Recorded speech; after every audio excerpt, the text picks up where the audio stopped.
कभी आपने किसी जिंदा आदमी को अपनी मर्जी से जमीन में दफन होते हुए देखा है? कभी किसी समाधि के अंदर से आती हुई कपन को सुना है? राजस्थान के उस गांव में एक समाधि है जिसे हर सावन में चुपचाप कांपते हुए देखा जाता है, क्योंकि कोई है जो आज भी बाहर निकलने की कोशिश कर रहा है।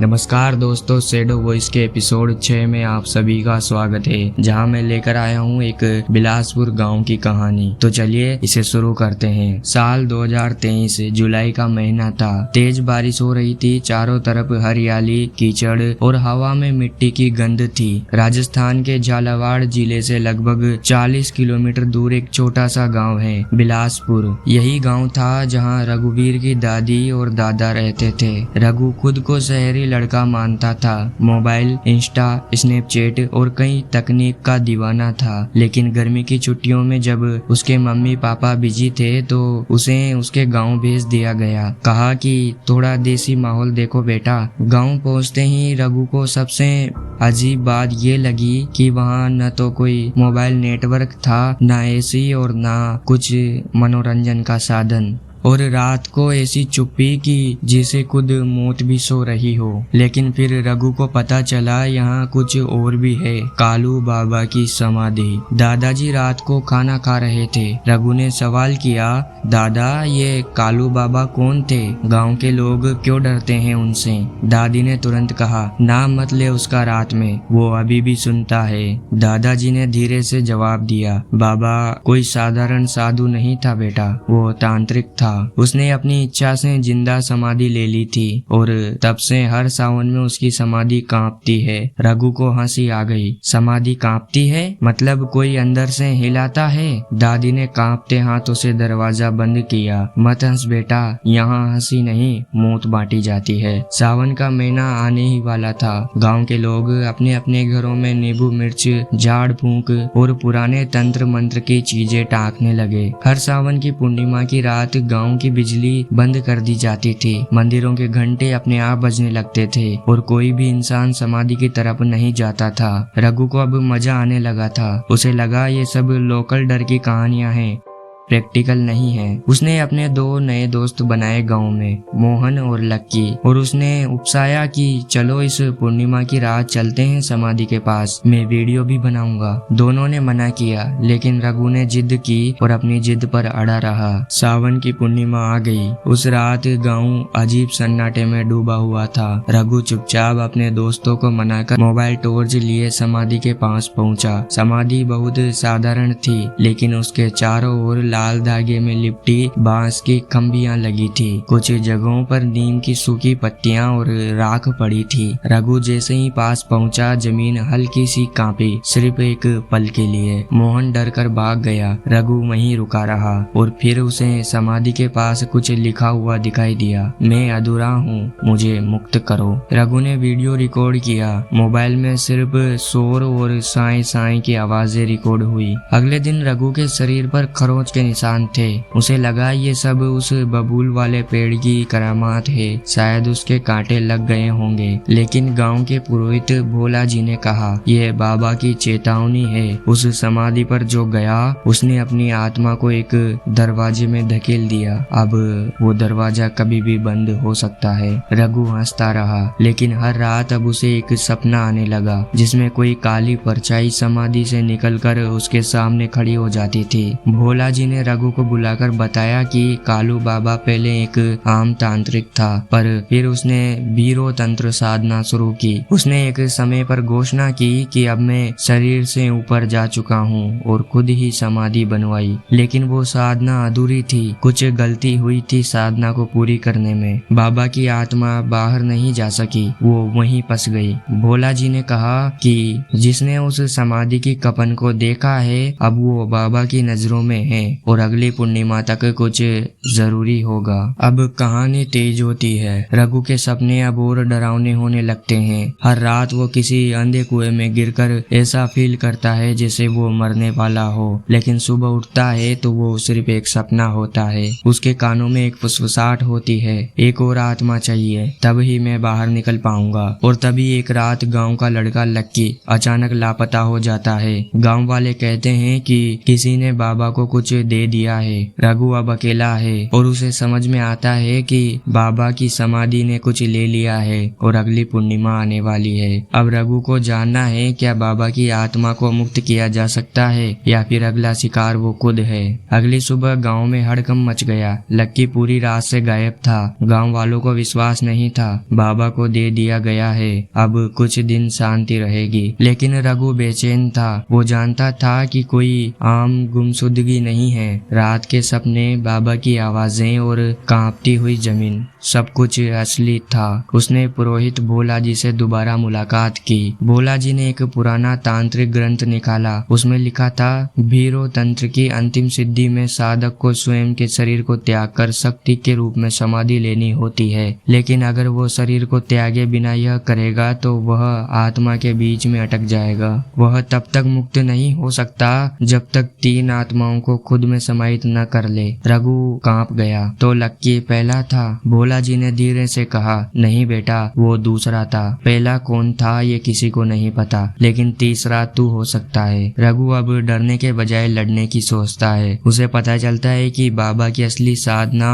हस्तलिखी पुस्तक आज भी गांव के बाहर पुराने खंडर में छुपाई गई थी, जहां बाबा तांत्रिक क्रियाएं होती थी। मोबाइल में सिर्फ लो बैटरी बची थी, पर रघु अकेले ही रात को निकलता है और पहुंचता है उस खंडर में, जहां हर दीवार पर भैरव की आंखें, राख में सने हाथों के निशान और भूतकाल में चीखते तंत्र गूंजते हैं। एक टूटी अलमारी में उसे एक मोटी सी स्याही से जली किताब मिलती है, जिसका नाम है सप्त शक्ति साधना काल वेद। जैसे ही रघु किताब खोलता है, एक झोंका हवा का आता है और सारा खंडर कांप जाता है। फिर उसी की आवाज में कोई पीछे से कहता है, तू तीसरा है। अब इस बार मैं जमीन नहीं कपवाऊंगा, इस बार मैं बाहर निकलूंगा। रघु बेहोश हो जाता है। सुबह गांव के कुछ लड़कों को वो खंडर में किताब पकड़े जली हुई मिट्टी पर पड़ा मिला। अब बाबा की आत्मा ने एक नया रूप ले लिया है। वो रघु के सपनों तक सीमित नहीं रही। गांव के कुएं में मरी हुई मछलियां निकल रही थी। एक 6 साल का बच्चा अपने आप बोलने लगा। बाबा कहते हैं वो अंदर घुट रहा है, उसे बाहर निकालो। लेकिन किसी ने उस बच्चे को ऐसा नहीं सिखाया था। भोला जी ने बताया,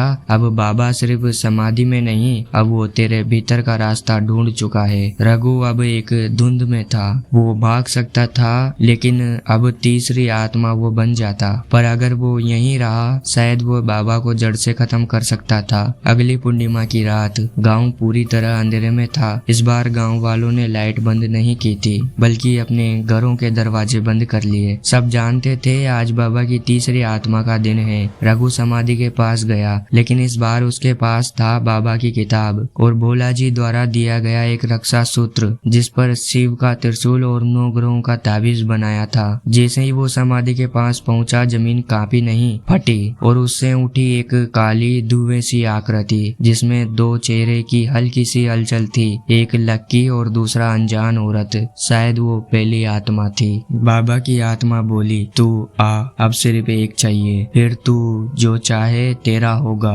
अमर शाश्वत। रघु ने किताब खोली। पढ़ा गया आखिरी मंत्र, सप्त शक्ति सप्तम विच्छेद आत्म बंधन तांत्रिक शुद्धि त्वशक्ताम भव। तेज रोशनी फैली। जमीन कांपी नहीं, जल उठी। वो समाधि अब रही ही नहीं। वहाँ अब एक गहरा गड्ढा हो चुका था। रघु वहीं बेहोश पड़ा था। अगली सुबह रघु को होश आया। भोला जी पास ही खड़े थे। उन्होंने कहा, तू मर सकता था, लेकिन तूने बाबा की समाधि को बीच में ही काट दिया। अब वो मुक्त नहीं, लेकिन कैद भी नहीं। रघु बोला, मतलब? भोला जी ने कहा, अब बाबा हवा में है। जहाँ कोई विश्वास नहीं करता, वहाँ वो घर करता है, और वो अगली पूर्णिमा को फिर और किसी और गांव में अपनी समाधि मांगेगा। अब रघु की छुट्टियां भी खत्म हो रही थी। रघु वापस जयपुर लौट आया। उसने सोचा कि गांव की वो डरावनी कहानी अब खत्म हो चुकी है, लेकिन उसकी आंखें अब पहले जैसी नहीं थी। हर चीज में उसे एक अंधेरा नजर आता था। नींद में अचानक सांस फूल जाती थी। बिजली कटते ही उसकी आंखों में सीलिंग से कोई सरसराहट होने लगती।